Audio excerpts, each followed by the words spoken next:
Que tuum advient soluta Pavo. Alleluia.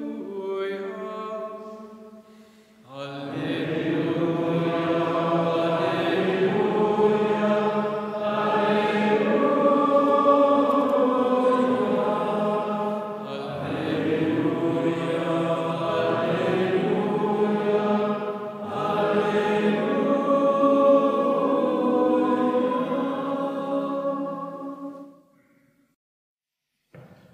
L'Église nous prépare à vivre ce mystère de Noël.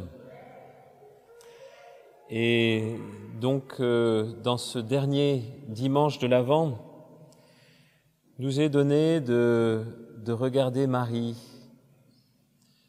Marie est celle qui a le mieux préparé la venue du Sauveur.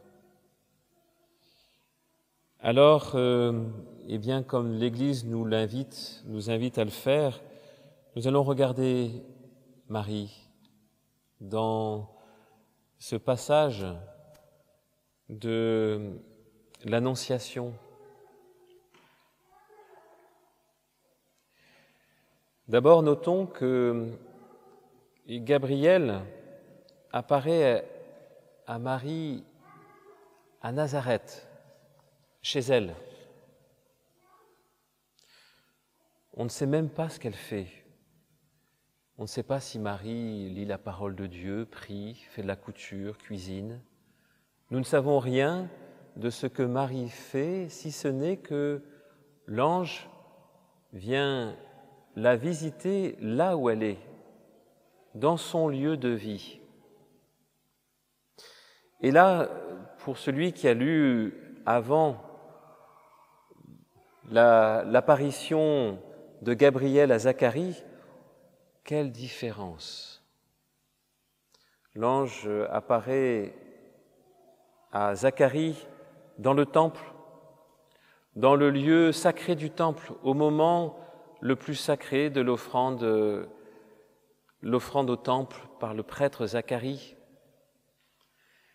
Et il apparaît de façon tellement magnifique, glorieuse, que Zacharie, à sa vue, est terrifié. Il a peur. Ici, il ne nous est même pas dit que l'ange apparut à Marie. On le devine, on le pense, mais Luc n'en parle même pas. Et donc là, on est quand même déjà frappé par quelque chose de très important. Dans le Nouveau Testament, Dieu se rencontre non pas dans les lieux les plus sacrés de l'humanité, Dieu vient dans les lieux les plus ordinaires, les plus quotidiens. Et c'est frappant puisque Marie est visitée par l'ange pour le moment le plus important de l'histoire de l'humanité. Après, bien sûr, le Golgotha. Et donc, cela montre quelque chose du mystère de Dieu. Et le Verbe s'est fait chair, et il a habité parmi nous. Dieu habite en nous, parmi nous, là où nous sommes. Nous n'avons pas besoin d'aller ailleurs que là où nous sommes pour trouver Dieu, puisque Dieu vient là où nous sommes. Et donc, notre manière de nous préparer à Noël, notre manière de rencontrer Dieu, consiste premièrement à trouver Dieu là où il est, c'est-à-dire là où nous sommes, dans ce quotidien. Dieu habite notre quotidien.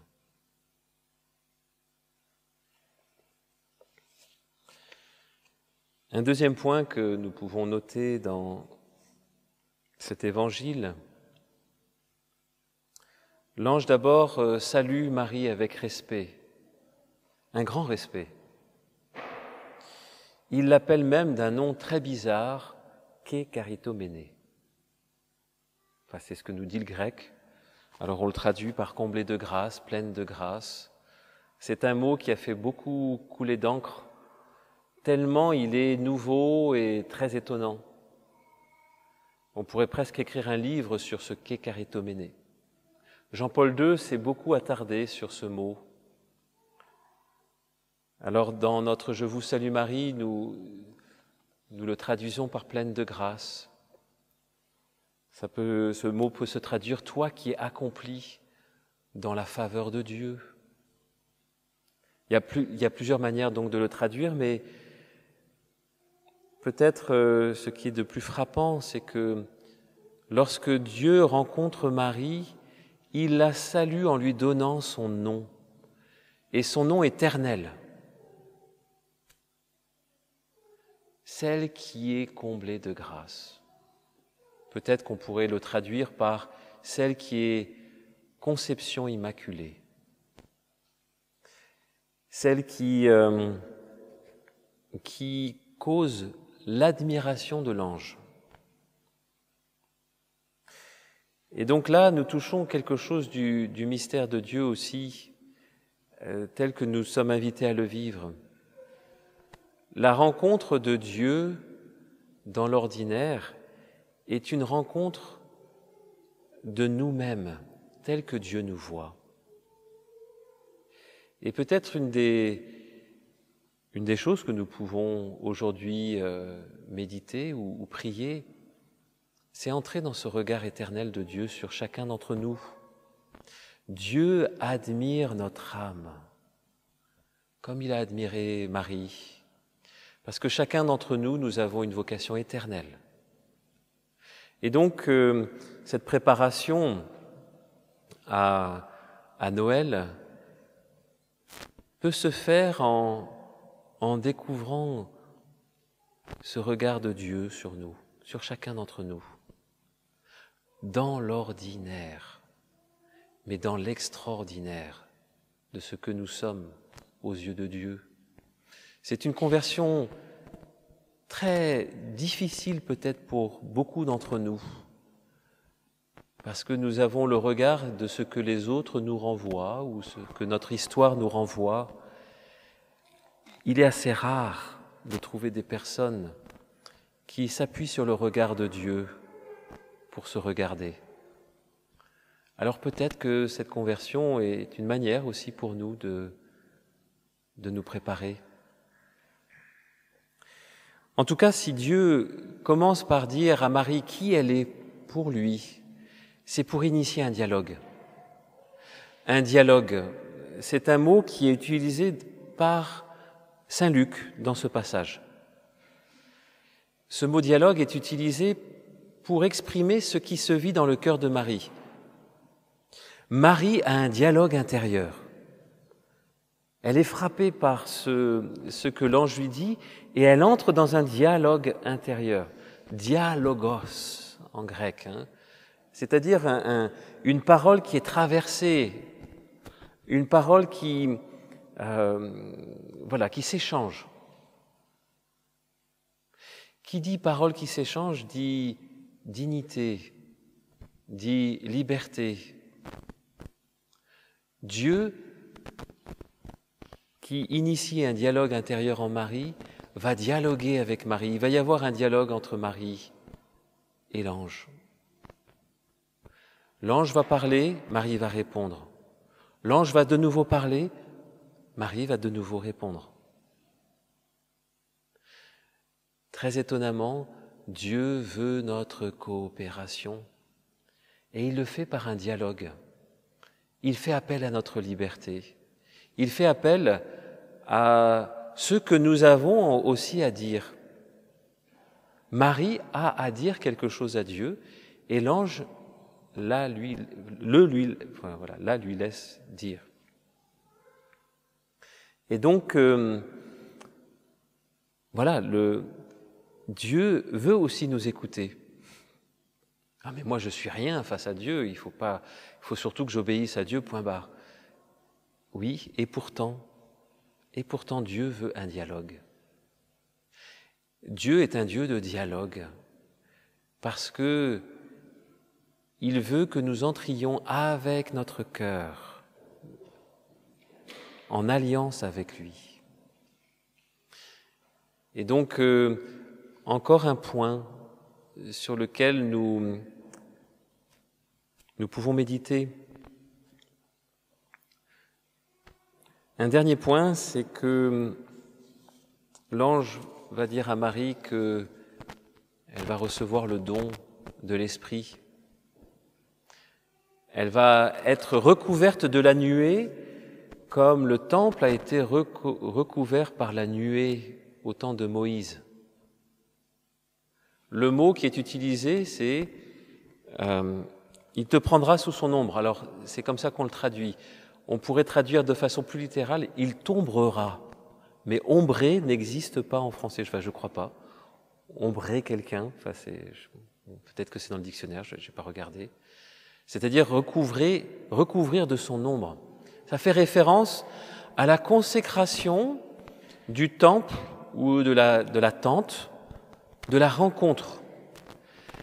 Le peuple de Dieu allait rencontrer Dieu dans le temple, parce que ce temple a été consacré lorsque la nuée est descendue dessus.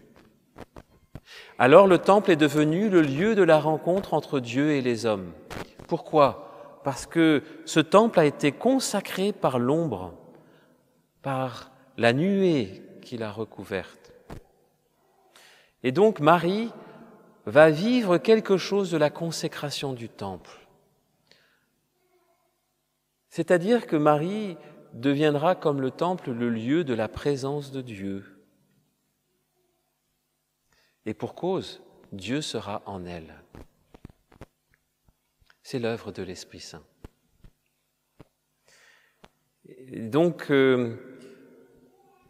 nous avons à regarder ce mystère de Marie qui est consacré comme nouvelle présence de Dieu et qui déjà nous dit quelque chose de notre mystère. Depuis notre baptême et à chaque Eucharistie, nous recevons Dieu en nous. Dieu est en nous. Je suis avec vous tous les jours. Le royaume des cieux est en vous. Il a fait sa demeure en nous. C'est la grande nouvelle. C'est la bonne nouvelle. Et Marie est celle qui déjà manifeste le mystère de chacun de nous. Alors, ce dialogue entre Marie et l'ange se termine par Marie qui reçoit l'Esprit Saint et Marie qui se fait servante de Dieu.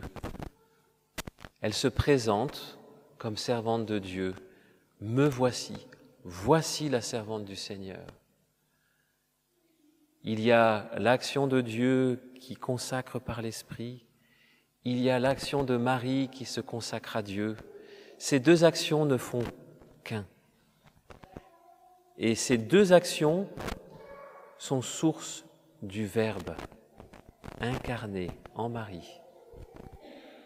Dieu et la créature sont un pour faire l'œuvre de Dieu. Cette synergie entre Dieu et l'homme. Donc, voilà, l'Église nous donne ce passage de l'Annonciation pour que nous préparions Noël, pour que nous nous disposions à ce mystère.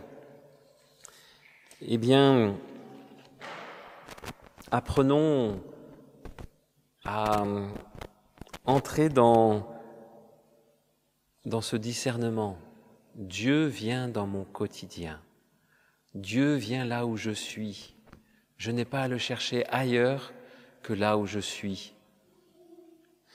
Et Dieu fait appel à moi dans une liberté totale. En me révélant mon mystère, il me fait entrer dans un dialogue.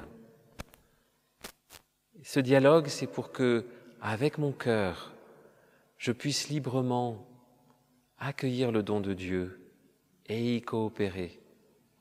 Alors, l'Esprit du Seigneur peut agir en moi et moi, je peux agir par lui, en lui. C'est cette alliance que Dieu veut pour chacun d'entre nous. Alors confions à la Vierge Marie ce travail de préparation à notre cœur pour que nous puissions accueillir le Seigneur qui vient à nous à Noël.